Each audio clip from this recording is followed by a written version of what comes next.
SC ST से creamy layer बाहर करना टिप्पणी है, निर्देश नहीं। सुप्रीम कोर्ट के फैसले पर क्या बोले कानून मंत्री, जानिए खास बातचीत। एससी एसटी आरक्षण में क्रीमी लेयर का सिद्धांत लागू करने की सुप्रीम कोर्ट के फैसले में कही गई बात पर देश के विभिन्न हिस्सों से कड़ी प्रतिक्रिया देखने को मिल रही है। राजनीतिक दल भी अपनी अपनी तरह से इस पर प्रतिक्रिया दे रहे हैं। ऐसे में देश के कानून मंत्री अर्जुन राम मेघवाल ने स्थिति स्पष्ट करते हुए कहा कि एससी एसटी से क्रीमी लेयर बाहर करना सुप्रीम कोर्ट की टिप्पणी ऑब्जर्वेशन है, निर्देश नहीं। यानी कि सुप्रीम कोर्ट की ये बात फैसले में व्यक्त किया गया उसका विचार भर है, कोर्ट ने ऐसा करने का निर्देश नहीं दिया है। सुप्रीम कोर्ट का ऑब्जर्वेशन। बुधवार को खास बातचीत में अर्जुन राम मेघवाल ने कहा कि क्रीमी लेयर को बाहर करने के बाद सुप्रीम कोर्ट का ऑब्जर्वेशन है, निर्देश और ऑब्जर्वेशन में फर्क होता है। ये समझना होगा कि सुप्रीम कोर्ट के समक्ष मामला क्या था जिस पर 7 न्यायाधीशों की पीठ ने फैसला लिया। वह कहते हैं कि पंजाब सरकार ने 2005 और 2006 में एक कानून बनाया जिसमें अनुसूचित जाति यानी कि एससी के आरक्षण में 50% हिस्सा वाल्मीकि और मजहबी सिखों को देने की बात थी। हाईकोर्ट ने उस कानून को ये कहते हुए रद्द कर दिया था कि अनुच्छेद 341 उपवर्गीकरण की बात नहीं करता है तो आप उसके विरुद्ध नहीं जा सकते।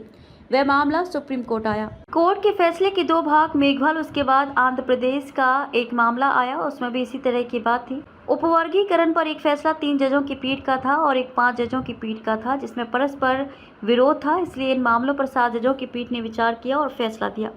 कई राज्य इस मामले में शामिल थे जिन्होंने निर्देश मांगा था। मेघवाल कहते हैं कि सुप्रीम कोर्ट के 7 जजों की पीठ ने 1 अगस्त 2024 को जो फैसला दिया उसके 2 भाग हैं। एक भाग ऑब्जर्वेशन है जो निर्देश नहीं है। एससी एसटी वर्ग में क्रीमी लेयर होनी चाहिए, ये निर्देश नहीं है, ये सुप्रीम कोर्ट का ऑब्जर्वेशन है। इस मामले में भ्रम फैला हुआ है और सरकार इस पर स्थिति साफ कर चुकी है।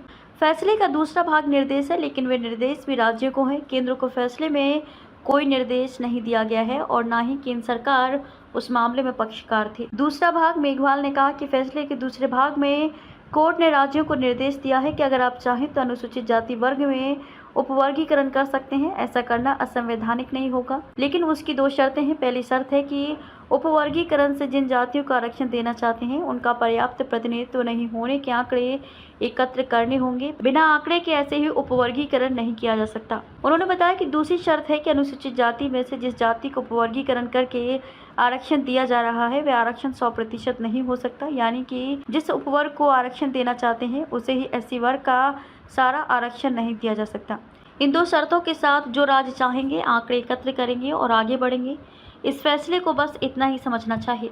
पीएम ने किया था स्पष्ट। उन्होंने कहा कि इस फैसले के बाद विपक्ष के साथियों और कांग्रेस के साथी ने लोकसभा में प्रश्न पूछे थे, तब भी उन्होंने इसे स्पष्ट किया था। इसके अलावा भाजपा के एससी एसटी सांसद भी प्रधानमंत्री से मिले थे और उन्हें ज्ञापन सौंपा था कि इसे स्पष्ट किया जाए। उसी दिन 9 अगस्त को कैबिनेट की बैठक थी और प्रधानमंत्री ने उसमें स्पष्ट किया था कि एससी एसटी के मामले में क्रीमी लेयर लागू नहीं है। कानून मंत्री ने कहा कि ये बात स्पष्ट हो चुकी है, विपक्ष फेक नैरेटिव गढ़ता है तो वह सब कुछ कहेगा ही।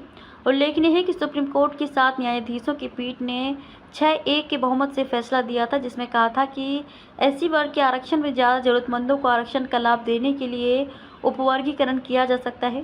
पीठ के 4 न्यायाधीशों ने अपने फैसले में एससी एसटी आरक्षण में क्रीमी लेयर का सिद्धांत लागू करने की बात भी कही थी। फैसले के बाद से एससी एसटी आरक्षण को लेकर राजनीति गर्म है।